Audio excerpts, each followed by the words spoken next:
Okay, muli magandang umaga sa inyo mga kapatid at sa aming mga bisita.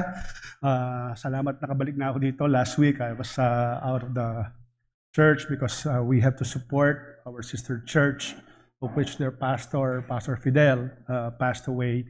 So we have to cover and to support our sister church. But it is indeed a great blessing to be back in our home church. I'm really blessed in this church. And kanina, as you see in the screen, that we shall be discussing the 1689 London Baptist Confession of Faith. Just to give you a background there why I am embarking on this lesson, because in the course that I was discussing with some of the brethren, especially during the course of the oversight, and I saw na talagang hindi ganun kalinaw sa marami ang 1689 or Second London Baptist Confession of Faith. If there's one thing that we as Reformed Baptists should be clear is after the scriptures, this is the book that we have to really get immersed with. That is what was taught to us in our GMA class. And if I'm not mistaken, Pastor Noel has repeatedly said that many times. So it is my intention, not that I am an expert of this book, it also gives me the opportunity to study it well. So that in the course of our preaching, in the course of our life, in the course of our shepherding of the church, ay malinaw yung katuruan na matutunan sa London Baptist Confession of Faith. And, teka, kalimutan ko yung aking, nawala yung aking, wait lang ha, sorry. Yun, okay. So, as you see there, this will just be an introduction. And just to give you a, ano bang tawag doon? Siguro reminder na lang, the 1689, I will use 1689 to shorten it. Mamaya makikita nyo kung ano yung original title nito. No? This is composed of 32 chapters. And when I broke down that, it will take me a long time. This will span 3.5 years of the Sunday school lesson based on the cycle or rotation that we elders are doing our Sunday school teaching. So I hope you bear with me, but also during that break, it gives us an opportunity to study it well. So after nitong first series ko, the introduction and the Holy Scriptures, which is the very first chapter of the confession, I break ako ng 2 months, then pwede kayong pag-aralan nyo siya. And I will show you mamaya yung mga references na pwede nyong gamitin. But moving forward, atang gumana ng aking But moving forward, okay, I will be using the Deepen Your Roots na booklet to ni Pastor Noel. I think some of you have a copy of this. May I know kung sinong merong copy nito? Kukunti. So, very few. And just for your information, this was made by Pastor Noel in the year 2000. So, ibig sabihin, karamihan ng miyembro ng iglesyang yan ay either maliit pa or bata pa or marami talaga ang hindi nauunawaan ng 1689 LBCF. So it is a privilege for me to study it and hopefully magkaroon tayo ng kalinawan. Not that I can present it very exhaustively. As I mentioned, I used the book of Pastor Noel, but I will also be giving some supplementary information based on the books that I will be showing to you in a while. And I sought the permission of Pastor Noel. Sabi niya, by all means, to use yung kanyang Deepen Your Roots.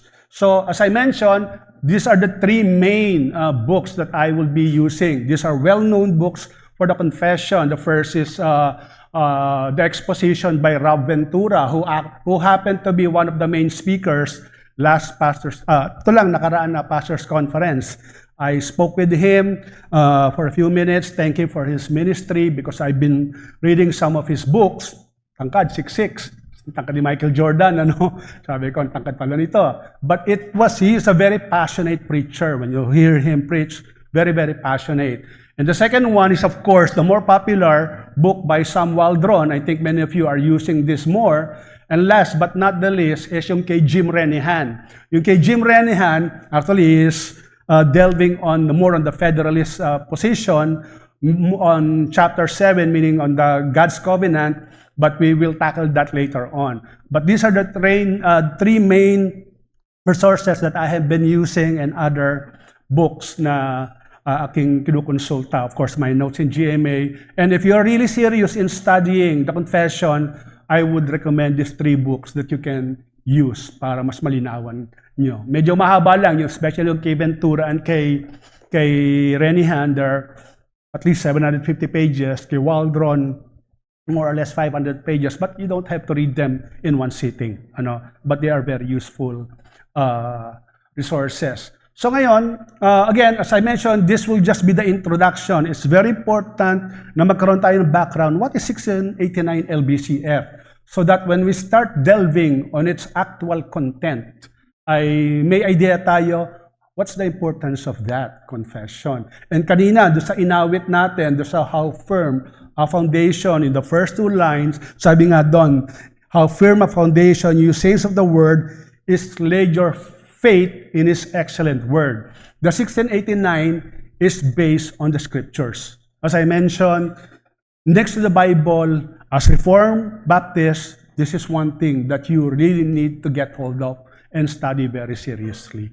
Okay? So, ano ba ang Confession of Faith? Sabi nga, it is a document that defines the central doctrines of our faith as Christians as believed by a particular group of churches. Mamaya makikita nyo, ano-ano ba yung mga confession na pinanghahawakan ng ibang churches. As you are aware, there are the Presbyterians, there are the Methodists, we are Baptists, of course. So mamaya makikita nyo yung distinction. I won't be discussing that in detail, but it just shows how distinct, especially the Reformed Baptists, are holding on or ascribing to this confession. And ano ang ating confession of faith? Of course, this is the 1689 Baptist Confession of Faith. Normally, yung ibang nilalagay London because this was framed in London. And I will give you a brief historical context of this para maging mas malinaw sa inyo how this confession was formed or what they had to undergo for this to be released in public. Okay? So, historical background as a general overview. Okay. Yan. Okay. It is originally called, ayan, yung sinasabi ko, yan yung original title niyan, no? A Confession of Faith put forth by the elders and brethren of many congregations of Christians baptized profession of their faith in London and the country. So that's quite a mouthful, and I think it's very difficult for you to understand that.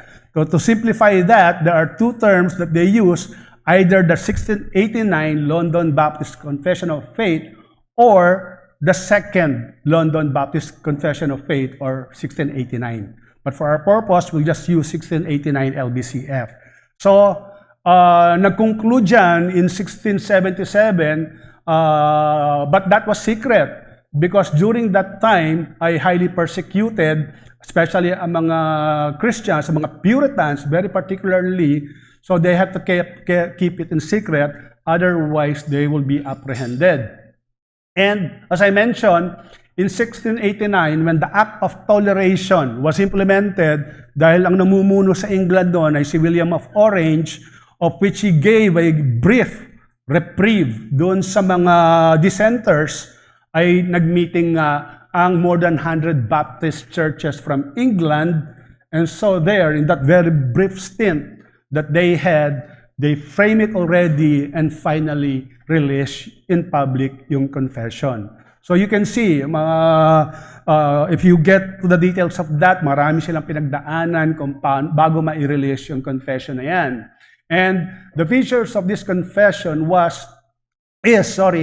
it's a largely verbatim or duplication of the first two confessions. And what are they? Of course, we've heard that before, the Westminster Confession of Faith, framed in 1646, mostly by the Presbyterians. And the second one, the Savoy Declaration, in 1661. And this was by the Congregationalists.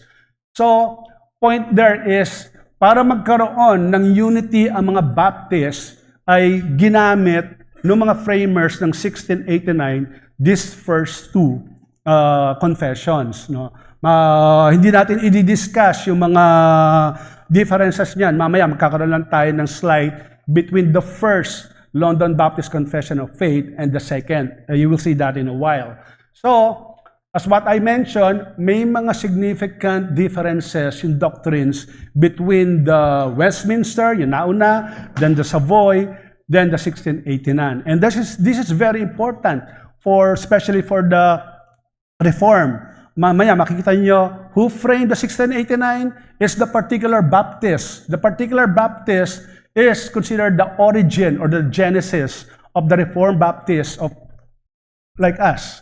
Now, pag sinabing particular Baptist, I think Pastor Noel has already discussed that with us, meaning they believe in the particular redemption or the limited atonement, which is denied by, of course, the general Baptist. So that what distinguishes the particular Baptist, and later on, yan ay nag-evolve na into the Reformed Baptist. Okay? So, now, as I mentioned, now we will go to an excursus, meaning, lilinawin lang natin what is the rationale of the 1689 LBCF. Ang isa dyan, first is, again, nabanggit nga to demonstrate yung union or magkaroon ng unity ng mga Baptists with other Reformed Christians. Kasi nung time na nga na yun, no, because of the Act of Uniformity implemented by England, nagkakalat-kalat na mga Baptists. So, napaka-importante na magkaroon ng confession. And I mentioned a while ago, yung English Presbyterians, yung Church of Scotland, they held on to the Westminster Confession. And the Independents, or more known as the Congregationalists, ginagamit yung Savoy Declaration. So, now, yung particular Baptist, as I mentioned a while ago, they have to build on these two confessions. Ginamit nila yan. There's no denying that. But they developed that into a confession which is more consistent as what the scriptures present in the Bible. Yung sinasabi ko nga, go first in the Bible before the confession. Mamaya, you will see the other features of the 1689. The second rationale of that is to distinguish the particular Baptist from an emerging hyper-Calvinism. So matindi na nun, ang hyper-Calvinism ay lumalabas nun. Ito nga, itong si Andrew Gifford ay meron siyang inilabas na letter. Actually, ito ay galing din sa iglesia nila about yung pagdideny ng teaching ng Calvinism. So, ayan, meron nga yung nag-i-inquire doon sa letter, doon sa prayers of the unregenerate. Ito ay dinideny ito ng mga hyper-Calvinist. Okay? So nangyari, kailangan yung mga particular Baptists had to come up with a confession. The Calvinism was already there, but heresy has been starting to be pervasive. And that is very dangerous when you know, especially if it's coming from your own ranks. Ano? So if it's coming from your... Ay, wala dito. Pwedeng ano problema yan? Yan, technical. Ay, nako, sorry. Hindi ko naman pwede bigay laptop sa inyo, no? Ha? Yung iba, kung gusto niya, pwede kayo lumipat doon. Sorry, ha? So, as I mentioned, when the heresy was already becoming very pervasive, especially in the internal church, the particular Baptists had to come up with a confession that would outrightly combat the mga heresy to, especially yung hyper-Calvinists. And this was led by William Kiffin. Who is William Kiffin? William Kiffin is one of the founding fathers of the particular Baptists. And he is the only one present or to have signed both the first confession, the first London Baptist Confession, and the second London Baptist Confession of Faith. So you can see how important William Kiffin was. And from his rank, ito nga si Andrew Gifford ay kailangan kalabanin nila. Okay? The third is to defend against the error or the threat of the Quakers. I remember the Quakers were presented to us some time ago in Pastor Noel's Adult Sunday School. So, ano ba itong mga Quakers? Itong Quaker, ang founder nito, si George Fox, ay nire-reject nila ang Puritan orthodoxy or Puritan teaching. If you remember in our series in the Baptist distinctives, we are characterized as we have the Puritan distinctives that we follow. And there, during that time, the Quakers have been contradicting the teaching of Puritan orthodoxy. So, ang nangyayari, sabi nga nila, yung salvation ay all they have to do is to turn in the inner light na meron ng isang mananampalataya accordingly para ma-confirm o magkaroon ng salvation. Yan ang dineclare ni Quaker, ni George Fox, that it's the Spirit's work when it's speaking your conscience. But what did we learn? Conscience as the basis of our salvation is very dangerous. Okay? Why? While conscience may be good because it serves as the moral compass of the teaching or the conviction of God's word, but it is not objective. It is subjective. It can fluctuate. So when it fluctuates, it can err on its position, especially kung hindi siya grounded dun sa scriptures. Ganun ka-dangerous yung teaching na yan ni Quaker. Okay? So it has to be combated with, or kaya ang particular Baptist, kinailangan nila na magkaroon ng confession, zeroing in. Nangyari dito. Ba't biglang nag-timer yung 14 minutes pa lang ako eh. So yung kailangan kalabanin yan ng particular Baptist by emphasizing that of the uniqueness and the finality of the scriptures alone. We will tackle that. That's why in the very first chapter of the confession, it's about the Holy Scriptures.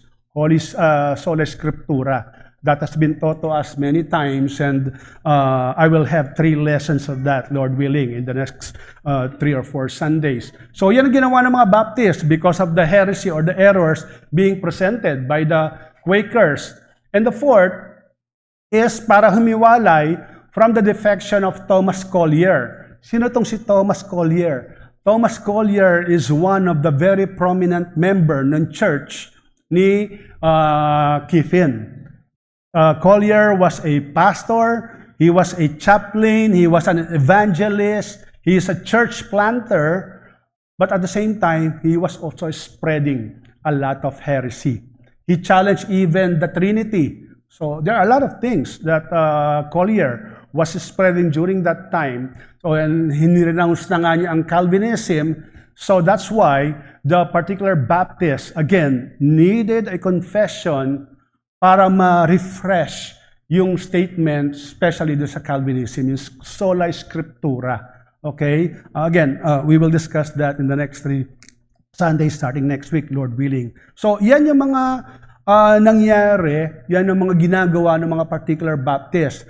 You can imagine itong mga ito, there are one faithful church, and you see prominent members of your church in the person of Collier, and then biglang maglalabas siya suddenly na magano'ng teaching. And noong time na yon, they were under persecution by the Church of England. So what message are they sending to the world? Mahahamon talaga ang salita ng Diyos noon, no? So now we go to the first and second London Baptist Confession of Faith. So ngayon, ano tong dalawang ito? Tingnan muna natin yung first. Sabi nga ng iba, some assert the superiority of the first confession because the second is largely copied from Pedo-Baptist sources. Yun yung makikita niyo yan dun sa Westminster, sa Savoy. And tayo bilang Reform, we don't ascribe to infant baptism. And isang malaking impluwensya nga dyan, of course, yan sa Congregational Confession, sa Aberdeen Confession, even meron na point of difference ang pinablish ng congregation and the Church of England. The Church of England espouses so strongly pedo-baptism or infant baptism. And we know, based on the New Testament, it's by creed. It's not by it's not by birth that baptism in Christ is happening. That's very clear in Mark 16, verses 15, 16, when Christ said, or even Matthew 28:20, go and make disciples, preach the gospel to all nations, baptizing them in the name of the Father and the Son and the Holy Spirit, so on and so forth. It just shows that the person that should be baptized is already on the age of accountability. And nowhere you will find in the New Testament that infant baptism is required or is demanded. Okay? So yan ang ginawa ng mga particular Baptist. So in the sinasabi nila yung first confession, yung second confession, we're using Pedo-Baptist sources, but the first confession actually had their major sources also as Pedo-Baptist. So, kaya after nung 1646 edition, which is the first, si Benjamin Capps, also belonging to the, within the church, ay naglabas siya ng booklet, an appendix to the Confession of Faith. So, this is where the particular Baptists needed to state their union again with Reformed Christianity while stating their distinctives. Ito ang nangyayari kasi ngayon sa maraming churches. Di ba sinasabi, bakit hindi na lang love? Why can't we reunite and just do away with doctrines? And GBC has been taught over and over again, even the nuances in the teachings matter. Okay? They can be parked at some point, but hindi nyo pwedeng i-abandon yan. And this is kasi tinawag the particular Baptist. No? They are, not that they are nosy, not that they are fussy, but they remain consistent with the scriptures. Okay? So, what this tells us is there are significant theological differences between the first and the second confession. Okay? So, napakahalaga niyan para do sa framers nung second confession. Kaya lumabas yan. Imagine, pwede namang i-adapt na yung 1646 but they have to wait for how many more years? Matagal. Diba? 30 years. 30 years at least before the second confession happened in 1677 and then finally released in 1689. So, in that span of 30 years, you can imagine the hardship, the persecutions that those framers had to undergo just to have this document which we are having right now. Okay? So, ngayon, ano yung theological differences sa dalawa? Kasi maganda ma-refresh din tayo.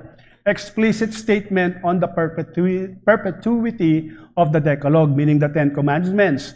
Doon sa first confession, kasi yung iba, dinideny na, ina-abrogate na yung Decalogue. Alam natin ang Decalogue doesn't continue by way of salvation.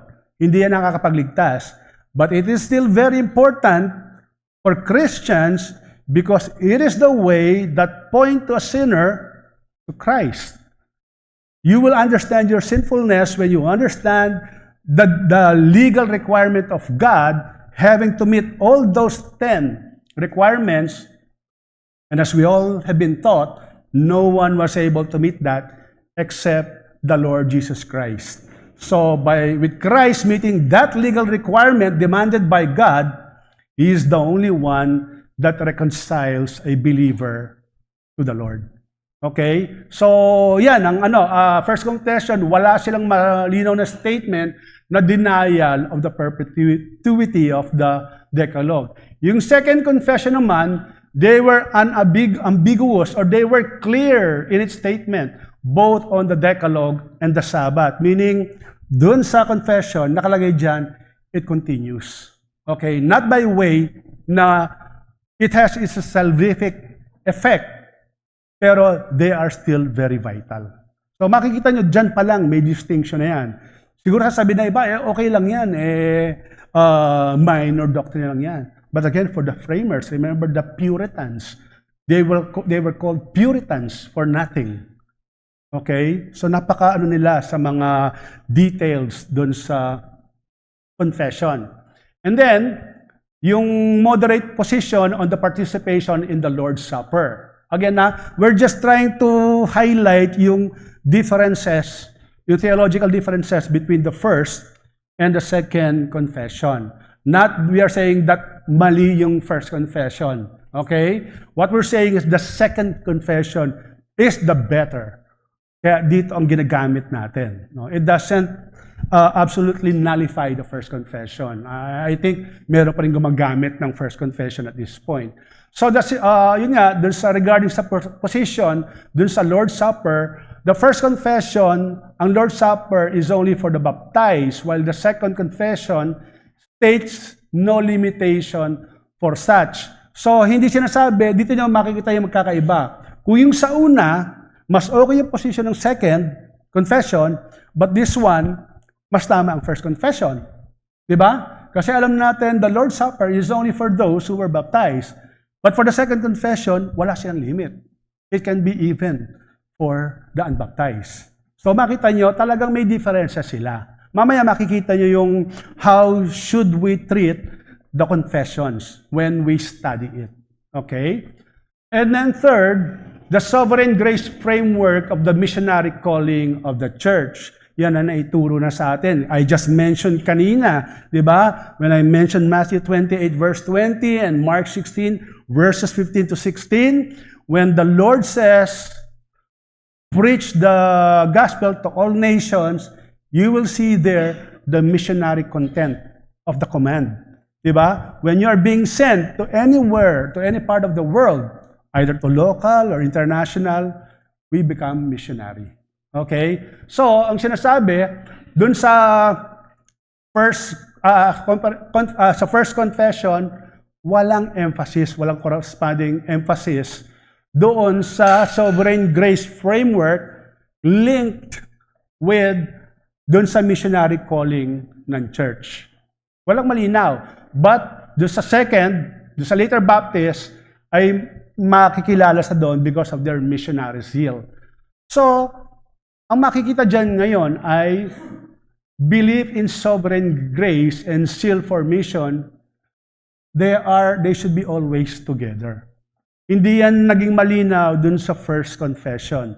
So these are just some of the theological distinctions. I think there may be more, but these are the major things na nakita of the framers nung mga confession.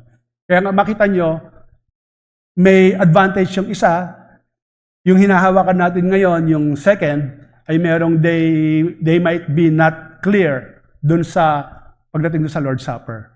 Okay? So, yan, kaya almost 200 years after it has been publicized, then the Prince of Preacher himself, Charles Spurgeon, republicized yung preface nung second confession. At ito yung sinabi niya. No? Maganda sinabi niya.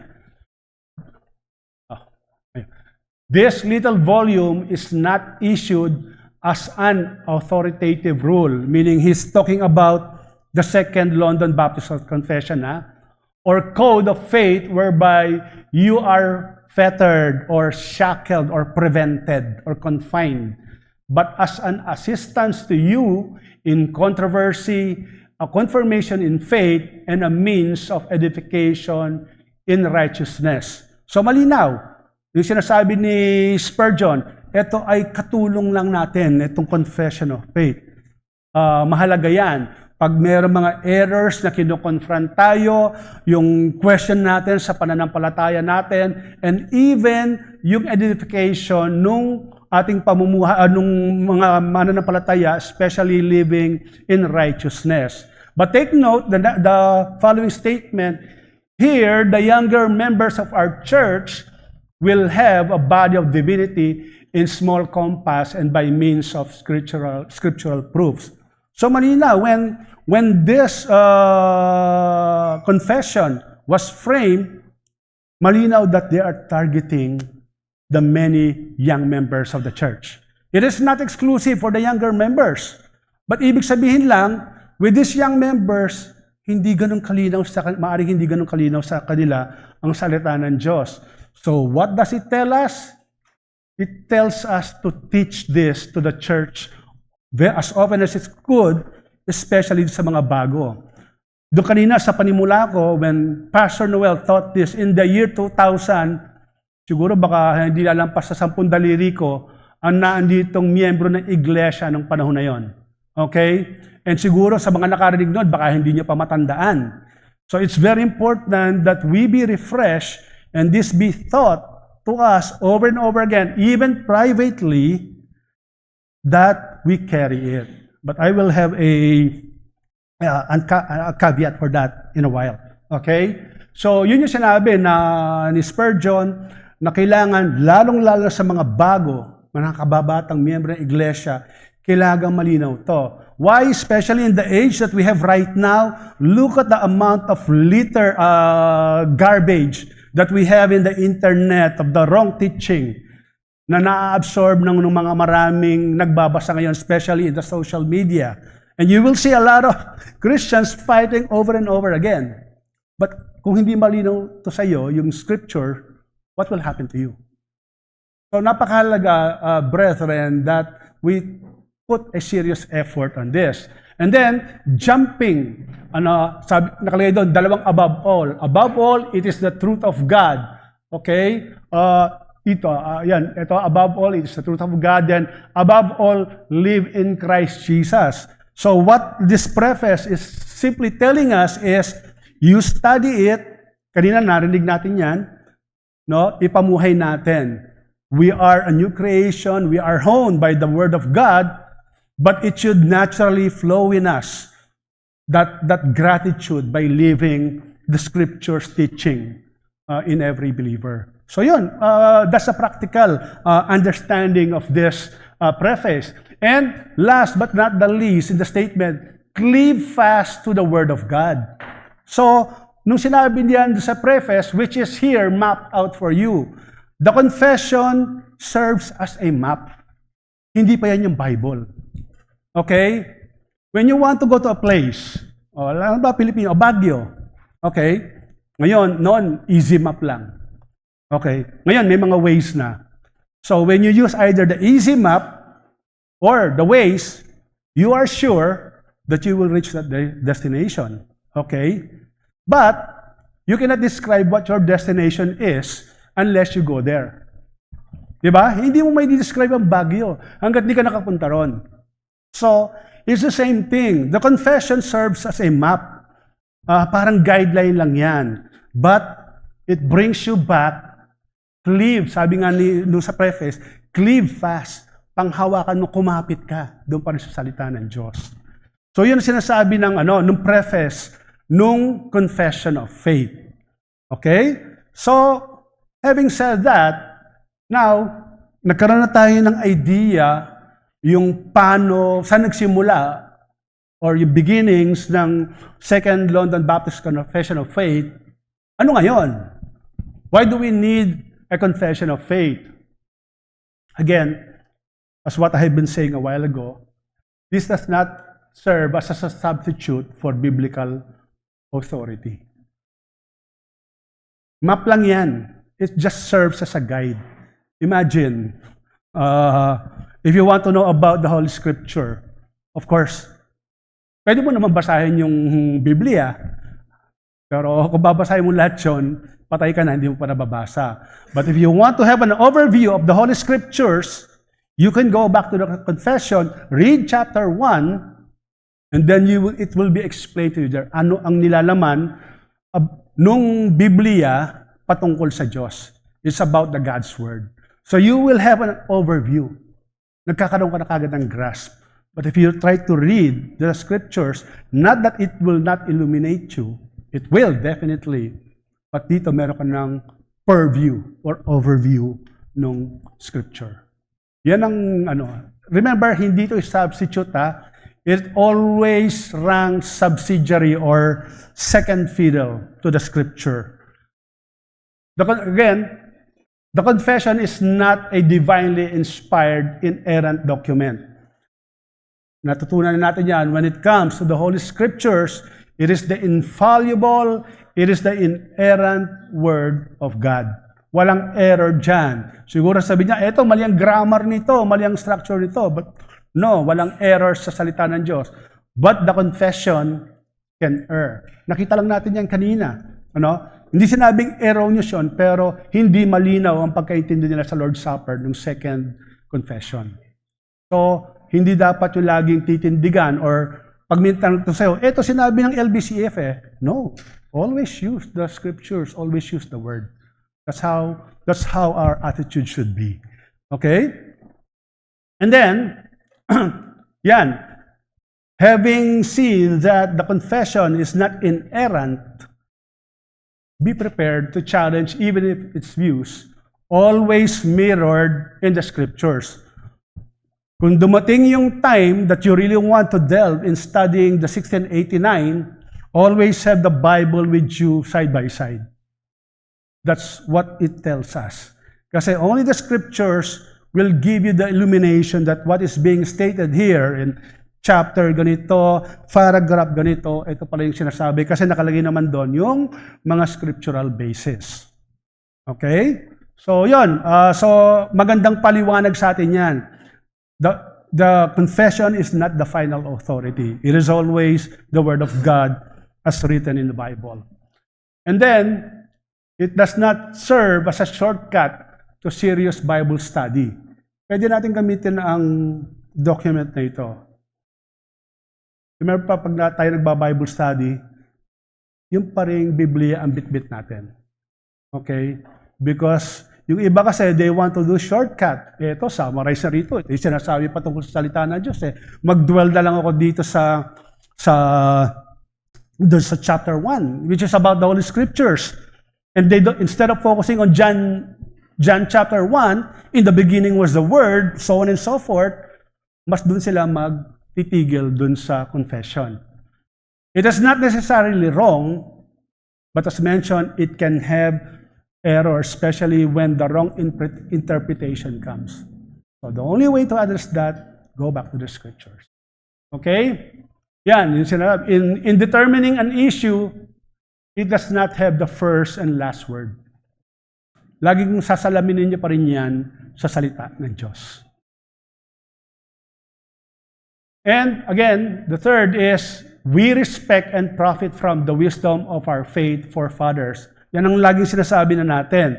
Lalo ngayon, at a time na ang dali na makakuha ng information, either by Google, by AI, tingin na ng marami ngayon, ang dami ko nang alam.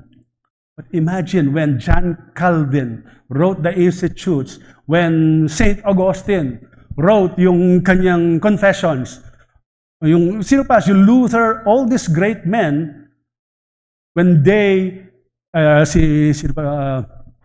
Tyndale, when he translated the Bible, where could have they gotten that wisdom? It's simply coming from God.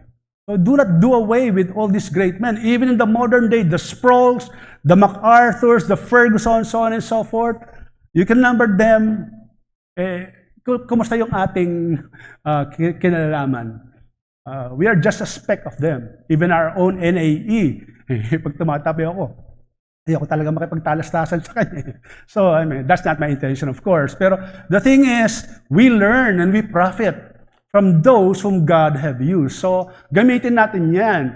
And it is pride, gaya sinabi ko, sa dami at sa bilis makakuha ng mga information ngayon, ng mga nag-aaral, ay sinasantabi na nila yung karunungan na ibinigay ng Diyos sa mga taong ito.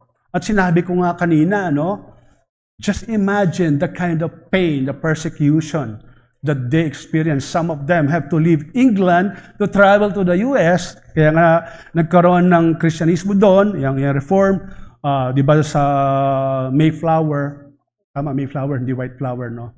Yun yung barko na nag-travel sa Massachusetts.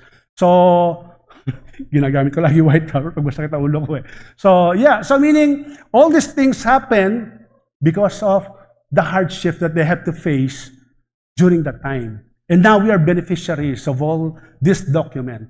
Okay? So, if you know these people who were responsible behind these confessions, look at their background. No, talagang napaka matindi ng background nila, which we can really make use of as we defend the scriptures with a guide of this map of the confession. Okay? Sabi nga doon sa Proverbs 11:14, where there is no guidance, a people falls, but in abundance of counselors, there is safety. At kahit hindi na natin nakikita yung mga taong yon, nakikinabang tayo sa mga sinulat nila because we use them as resources. It is being taught to us in this church and in many other churches of which we profit. Kaya tayo nag-grow sa ating pananampalataya. And you can find the same in the other passages in Proverbs 12 and 19. So fourthly, it is a proven and time-tested guide of Christian doctrines. Yan din yung sinabi ko kanina, no? There are areas of doubtful certainty. Yung sinabi nga kanina, classic example, sa Lord's Supper. So, di ba malinaw yan na yan ay para sa mga regenerate lang or para sa baptized? But how come hindi sila malinaw dyan? So, pag ganun ng issue, don't hold on to that because you are already bothered by your conscience. Go back to the scriptures. Ilang simpleng katuruan dyan. But it's more of an exception. Their confession is not characterized by, sabi natin, 50% ay malabo. There will only be parts of that, but majority of the confession is tested, studied, and evaluated very well under the mirror or under the microscope of the scriptures. So yan ay inaral lang mabuti ng mga maraming madudunong na tao na ginamit ng Diyos noong panahon na yon. So, and fifth, it is a means to distinguish us from the others who also claim Bible faith. Yan ang napakaraming problema ngayon. Whenever you travel, you will see a lot of sabihin, pastor ako, natutulong ng kaunti, ay sabihin nila, ito yung salita ng Diyos. Kahit kung ikaw nag-aral ka, pag pinakinggan mo, napaka-erroneous ng teaching. Ito nga nangyayari kasi, di ba? There are those churches who say Bible only, or bare scriptures, or nuda scriptura. Ano ibig sabihin nun? Ito, sinasabi ng Biblia eh. Ito lang ang babasahin namin. Hindi ko babasahin yung ibang books kasi hindi naman yan hiningahan ng Diyos. But I tell you, I challenge you, brethren, paliwanag nyo nga sa akin ng Ezekiel and Daniel and Revelation, of which it contains a lot of symbolic passages. You can never understand that unless yan ay pinaliwanag ng mga madudunong ng mga taong ito. So pag Bible ka lang ng Bible and wala kang confession, ano na nangyari? Kaguluhan, anarchy of Bible interpretation, wrong hermeneutics. And when wrong hermeneutics happen, wrong message. And when wrong message, damnation sa hearers. So, yan ang nangyayari, brethren. Okay? So, yan nga yung reminder ni Pablo kay Timothy sa 1 Timothy 3. Sabi niya, as I urged you when I was going to Macedonia, remain at Ephesus so that you may charge certain persons not to teach any different doctrine. Sad to say, the world is cluttered with so much false teachers. So, yun reminder sa atin mga kapatid. Okay? This confession, remember, will be a measure of discipline for heresy. Meaning, majority of what the confessions contain is actually scripture tested. So, gamitin natin. So, to conclude, very simple. Pasalamat tayo sa Panginoon that we now have this confession. Okay? Let's be grateful that we have it at our disposal.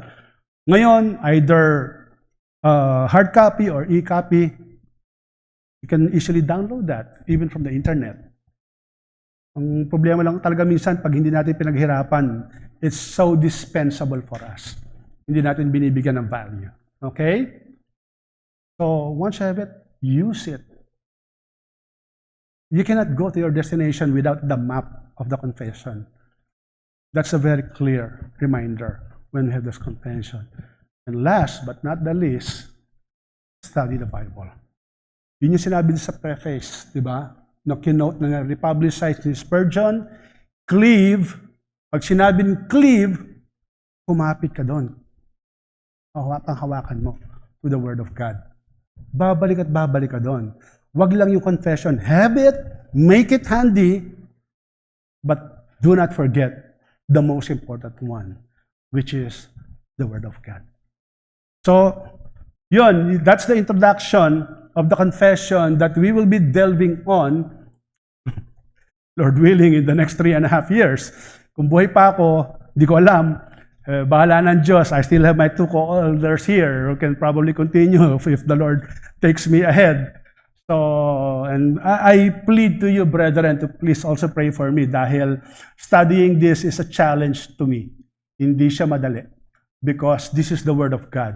And it is my intention, not that I desire to reach the level of Pastor Noel to explain this, but to have this refreshed to all of us. We GBC are under attack, like any faithful church, with so much information being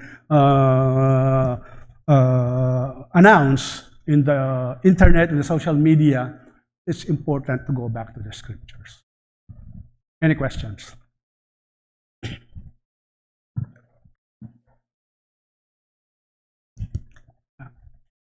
Yes, Sister Jill. Kunin ko lang yung tubig ko, ha? Thank you, Pastor Ike, for refreshing the lessons we've learned so long. 26 years ago na pala yun. So, I have 2 questions. First is on it's already 337 years since the second London Baptist Confession of Faith was framed. Mm-hmm. In between 1689 and 2026. 1646. The second. 1689. Yeah, the first was actually 1646. Mm-mm. The second is 1677. Mm-mm. But they never published it. It was in secret because, I hope I didn't preempt your question, no? Because they were under persecution. Mm-mm. Because doing so, they will be arrested. Yeah, but since it was published in 1689 and now 2026, were there any amendments made? Because that's a long period of time, and for the believers, for the Reformed Baptists to note any inconsistency between the confession and the Bible. So that's the first question. The second question is on the framers. You mentioned they took sacrifice, I think, from my point of view. And they were representing, I'm curious, what churches they were representing. And after, well, you said it's still in 1689 that was published. So in between that period of framing in 1647 and 1689, were the churches whom these framers were part of these churches. Were they taught of the 1689? Because, if you said they to avert persecution or questioning, during that period, were the churches taught of this of the 1689? Because that means it's not publication in printed form, but it is publication in the oral form in terms of teaching the churches. Thank you. Okay, thank you for the question, Ate Gino. First, the first question, meaning were there succeeding amendments or what? Yes, there were. If I recall correctly, I think 1720 up, there was a series of updates, but nothing was finally adopted. The 1689 was the one that has been continued to be adopted by the Reformed Baptists. So I hope I was able to answer that. Now, regarding that time frame, you mentioned that was the 1689 thought between those years before it was finally released. Remember, I mentioned that it was supposed to be released in 1677. So meaning, but it was also mentioned that the 1689 was a verbatim duplication of the Westminster and Savoy, but it was improved. And then, of course, I don't have all the details, but when the more than 100 churches gathered in 1689, they probably was able, the very short leash that they had, they probably have a discussion there, and whatever teaching that they may have thought that, I think this is not consistent with the scripture, they probably included it there. So if you read the Westminster and Savoy, you will see a lot of similarities, and probably those differences, in my opinion, were probably came up during that more than 100 church gathering during the 1689. Yeah. Thank you. Any further questions?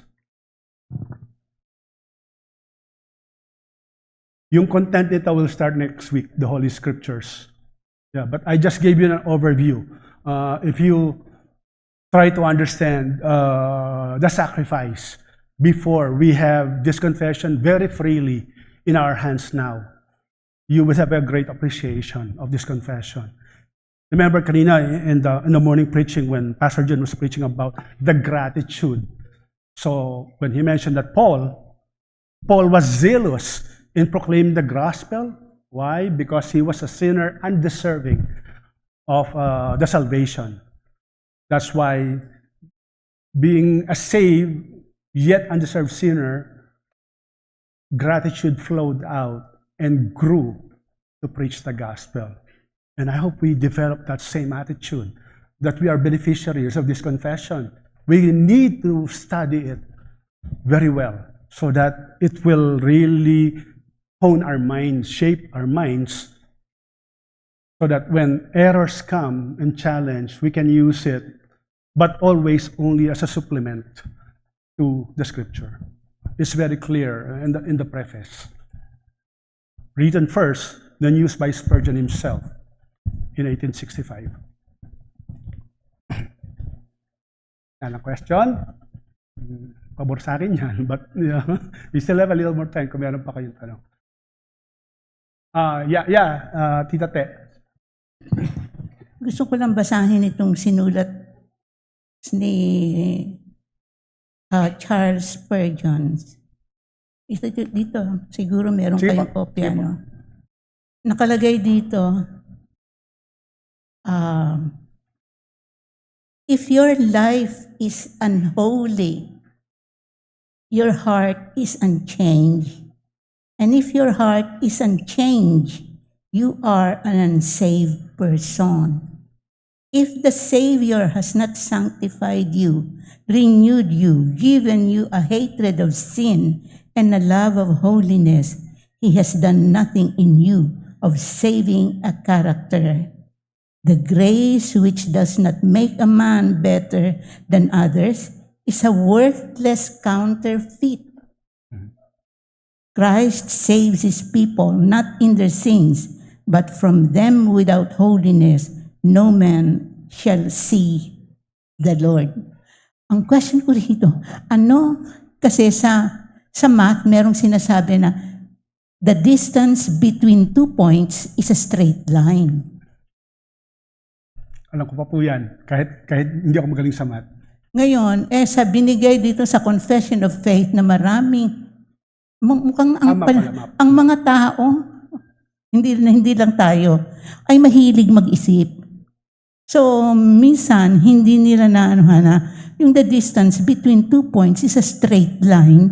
Kapag naging crooked na yung straight line na yun, marami ka nang naidagdag o inisip na pwedeng yun lang ang tanong ko. Well, thank you po, Tita Te. Map pala yung sinasabi nyo. Akala ko math. Tama naman, the distance between 2 points is straight line. But, the Christian journey has never been a straight line. In fact, if we study the scriptures, it is characterized by so many detours. If we look at the life of Paul, diba, even how zealous he was. Remember, when he was going to Spain, Pero he never reached Spain, despite with the best intention. But the detours, the stops were allowed by God in order to accomplish His purpose. So we may have that zeal to reach the destination as best as we could, as fast as we could. But remember, the Christian journey is not characterized by expediency. It is characterized by obedience to the God, submission, because the Lord will definitely put detours there or stoppages, because that is where He will show His glory more. I hope I was able to answer your, like for this serves as a map. But again, when I mentioned that this is not the final authority when it comes to the Christian theology or doctrine or understanding of the scriptures, it is still the Bible. Yes po.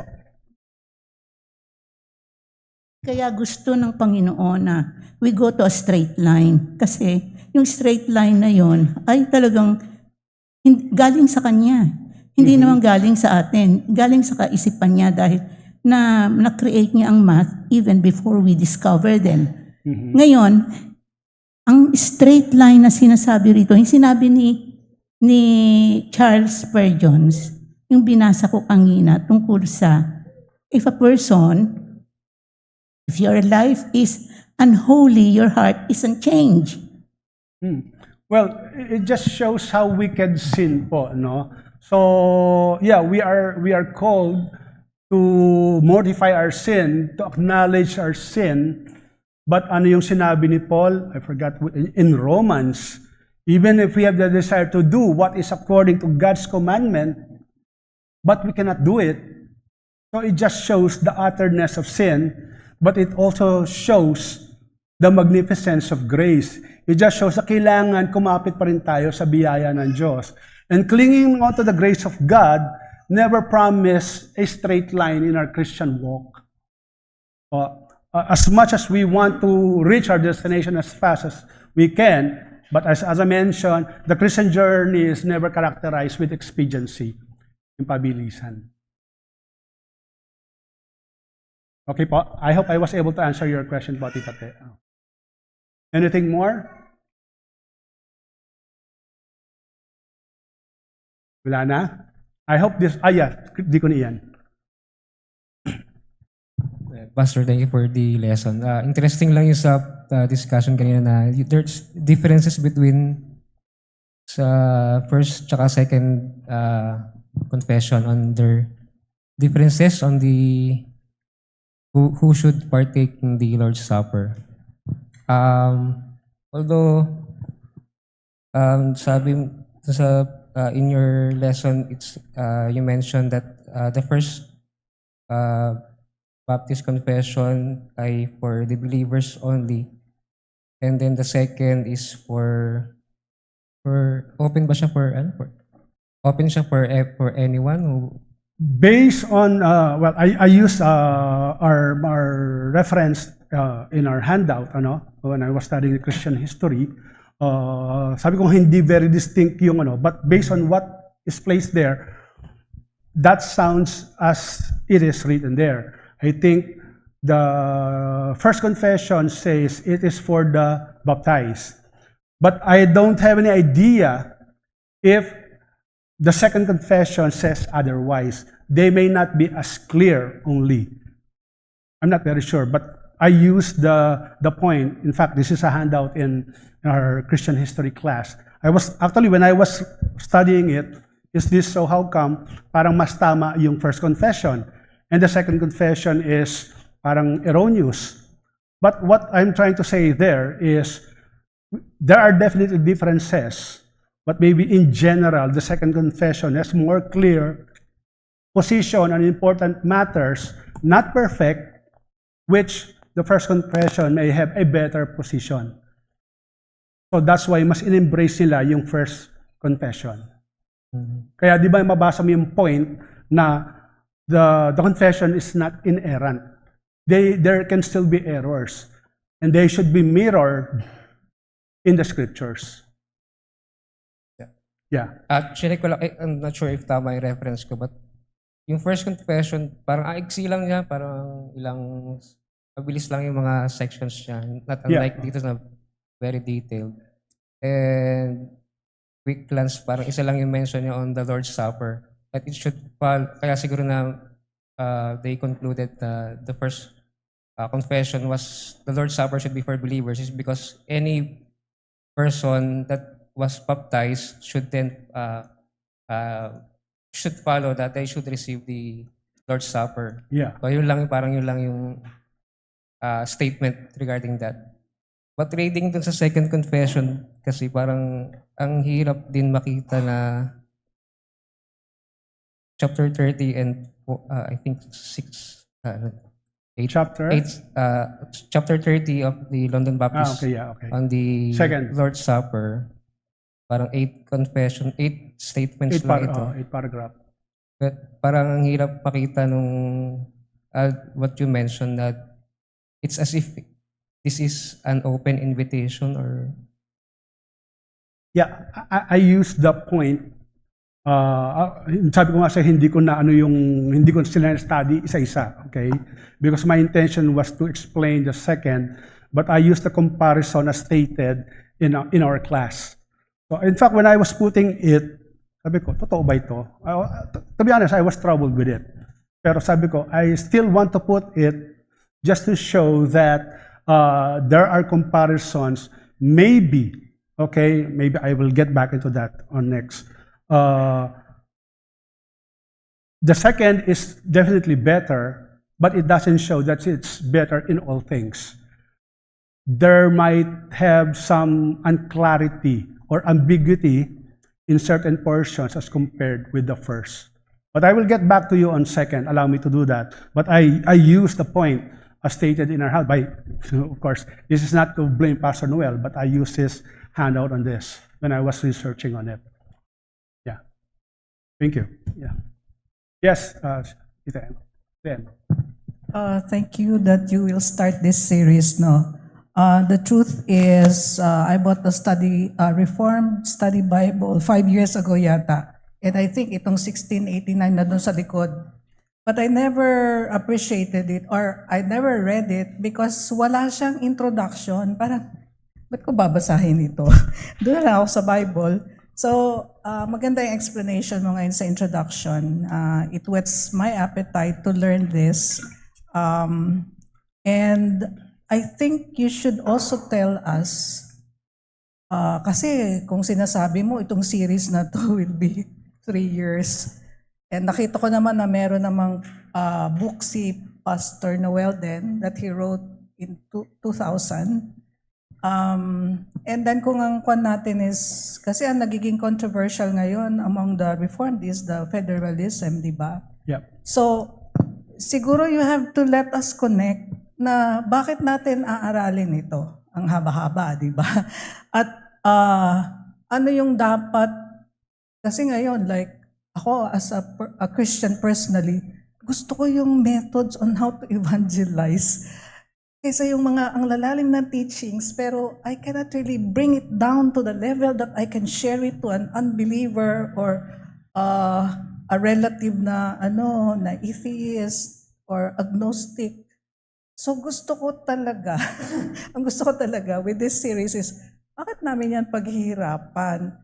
And then, wala namang parang practical na value sa akin at this point in time. So, I'm sorry pero siguro dahil senior na ako, na very precious din sa akin yung time, that time is being well spent. Gusto ko malaman, why are we really tackling this? And yung federalism ba, matatouch mo ba yan? Why is it very controversial? Kasi I don't have any idea about federalism and how does that now connect if we take this up as a series. So, yun po, I'm just being honest. Okay, thank you, Ate Emma. No? Yeah, I agree with you. I may agree with you, but I would like to refute that. Remember, this is a Sunday school lesson. We are not here to simply to teach things to have the practical application. Of course, it will be part of that. But our mind should be first honed by the teachings of the scriptures. Sometimes, that's why my comment kanina kay Tita Te, is we want to get to destination by a straight line. And part of the detours or the stops is understanding the doctrine. That is the error of many churches. They want, remember, it has been taught to us many times over and over again, as zealous and not erroneous at it seems that we want to reach as many souls as we can by the Lord's enabling, but how is our understanding of the scriptures? We may know it, but maybe academically. So that's why you will see many teachers of the doctrine, many theologians, they labor to really teach the doctrines. Because it's very important, as Paul said in Romans 12. Remember, let our bodies be a living sacrifice. And then what he said in verse 2, renewed by the scriptures. So mahalaga pa rin yung ating, it may be boring, especially because this is history. I used to have the same attitude, but when I learned it, now I understand why would I embark on a more than 3 years lesson, but I realized it's also very important. I have many Christian friends, but when I speak with them, I can use the scriptures, but when I realize that 1689 is very vital, because this is our distinction. When we say confession, it defines who you are. Remember? So I won't mind if I labor so long for this. I leave it to God to empower it, to honor it, so that especially the young members, or even the old, that's why I titled it Refreshing. The problem with many churches right now is they tend to park the value of the doctrines, putting it in their hands, thinking that they can make the conversion, only to end up later, this is not consistent with what the scripture is teaching us. Sorry if I may negate I appreciate your zeal to really want to evangelize, but besides, hindi lang naman to yung venue to really learn how to evangelize yung mga ibang kaluluwa There are many ways to reach out to them. It is not only the Sunday School of GBC. But I hope whatever that you hear from this, from me, from my co-elders, or from other teachers, use it for your profit. Yan ang purpose kung bakit lagi tayong patuloy na pinapaalalanan ng salita ng Diyos. May purpose yan. It's not simply to repeat it. Yes. Booklet by Pastor Noel, is that available? Can we republish it or can we... Actually, meron ako nung soft copy. I can circulate it in the group chat. Ni-rearrange ko lang kasi nung pinadala sa akin, hinuyag lang kaya page 1 biglang page 47. So, ni-rearrange ko na. I can share it in our church group chat. You can use it as a guide, but you will see, I will capture most of the thoughts there, but I will be infusing based on my additional reading. Not to change the message there, but to provide supplement, especially on the historical aspect, para mas ma-appreciate natin yung mga nakalagay doon. Yes po, Tita Te. I think this will be the second to the last question. Gusto ko lang magpasalamat sa Panginoon through you na ginamit ka upang maintindihan ko yung tungkol sa straight line. Talagang nagiging crooked siya dahil merong purpose ang Panginoon kung bakit nagiging crooked. And that already was an answer or is an answer sa aking minimithi o iniisip. Sabi ko, bakit hindi maging talagang tunay na Kristiyano? Hindi pala ganon kasi we are still in the world. At tayo ay talagang makasalanan. Yun lang. Salamat. Thank you din po, Tita Te. Thank you. Last two. Una ko muna, Pastor Ferdy, at tapos si Ate Jan muna, huli na siya. Quick in reference to Deacon Ian's point on the Lord's Supper, dun sa only baptized, I was thinking, well, you're going to do a study on it. I was just thinking that it would be inconsistent to make no limitation to it, because that's the very reason why Jonathan Edwards was excommunicated, because that was his stand. Only believers can partake in the Lord's Supper. Yeah. And so that's my final, but you will do your study as you said. But so secondly, it may be, therefore, it may not be, it doesn't mean no limitation in terms of those who will partake are those who are baptized, but maybe lang to po. Yung limitation dun is baptized by the church. Kasi there are churches that if you're not baptized there, you cannot partake in the Lord's Supper. So, yeah, just those thoughts. Kasi parang inconsistent na walang limitation dun sa only baptized can partake in the Lord's Supper. Thank you. Thank you, Ate Jen. As I mentioned, allow me to take a dig deeper on that. I will just go back or tingnan ko mismo yung document mismo on that. What's the real difference actually is. Thank you. Yes, Pastor Ferdy. Okay, si Pastor Raymond, si Brother Raymond nagtaas din, hindi ko alam kung bibigyan pa ng chance kahit konti. Patungkol lang doon sa, actually ito na yung gusto kong erase kanina, but nauna na ulit Tita Emma. Patungkol sa yung kahalagaan ng confession or study, siguro dahil galing ako sa isang grupo na wala talagang confession, talagang malaking problema. Like yung iba't iba kami ng sa view, sa eschatology, and even sa Lord's Supper, so like yung open communion. So gusto ko lang sabihin na talagang ako personally sobrang like sinabi mo, talagang pasalamat tayo sa Diyos kasi talagang sabi ko meron palang ganito. Kumbaga parang for many years parang naglalakbay sa dilim, pero through this, kumbaga, naintindihan ko yung halaga ng confession. Talagang, kumbaga, sa pagtahak mo sa naging malinaw sa'yo. At siguro, ang isa lang gusto ko ding i-share, since na tayo ay nangahawakan, o meron tayong confession, ay mahalaga din yung accountability, Pastor Ike, na makita natin as a church or as an individual. Kasi ito na nga rin yung sinabi ni Spurgeon, nung ni-republish niya nga to. And if I read lang yung kapraso, sinabi niya, let your lives adorn your faith. Let your example adorn your creed. Above all, live in Christ Jesus and walk in Him, etc. and etc.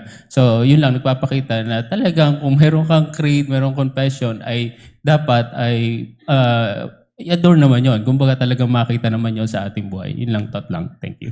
Thank you, Pastor Ferdy. And you see how he arranged that. The ways, actually, it was not Spurgeon who wrote it. It was in the preface, meaning the application is preceded by the teaching. So it's very important that the teaching goes first and then apply it in our lives. Yeah. Thank you, Pastor Ferdy. Last, okay, Brother Raymond. Sige, very quickly lang. To also build on yung idea kanina na ni-raise ni Ate Emma, I just listed here yung mga pag-uusapan para lang magkaroon ng idea. Actually, excited kami dito sa topics na to. Ang nakalagay dito in chapters 1 to 6, foundations. Kasi it's good na nagkakaroon tayo ng evangelism. Pero pag nagsimula na magtanong, di ba, it's not sustainable. Kasi kailangan go deeper eh. We always... The foundation should first be. Yes. Maganda evangelism, pero magtatanong sila after. Nakalagay dito, of the Holy Scriptures, of God, and the Trinity. Kailangan kasi masasagot natin eh, di ba? Otherwise, they may actually fall away. So, may God's decree, the creation itself, the providence, skip lang tayo, chapter 7 to 20, God's covenant, the Christ the mediator, ang dami. Free will, na-touch din dito. Saving faith, very important. Shift na tayo dun sa last batch na lang. Actually, 26 and 21 to 26, church order. Marriage, importante sa atin yun, di ba? Church. So, and last, yung 26 to 32, sacraments, eschatology, Lord's Supper, baptismal. So, I think these are really topics that may guide us Christians. It serves as a theological guidebook to us. Yeah. right after evangelism. So it will hone us. Yeah, thank you, Brother Raymond. That is the very reason why. That's why if you read the booklet of Pastor Noel, it was arranged very well. And he tackled only the major sections, not everything. Something which is so vital to us. But we should not stop only here. Yun yung isang message dito. No? Okay, so since we're running out of time, thank you very much for your attention, brethren, for the discussion. And the hanging question, I will elaborate on that next week. And please, again, I plead for your prayer that the Lord would enable me to have the zeal and the strength to study this. Let's close in prayer. Our great God and gracious Heavenly Father, once again we praise and glorify your name for your goodness to us this morning. We thank you for the message that you allowed us to hear regarding us being new creations, to have that heart of gratitude that should naturally flow and grow in every renewed Christian life. And we thank you also for reminding us of the value of the confession that was framed by our predecessors, of which we are benefiting right now. We plead, our Father, for the continuous illumination of your word in our midst, and may all the teaching that we heard this morning would be clear to us, only as enabled by your Holy Spirit. And we pray, O Father, that you still refresh us for the remaining worship this afternoon. Give us the opportunity to return here and bless the word that will also be ministered to us in the remaining time of the day.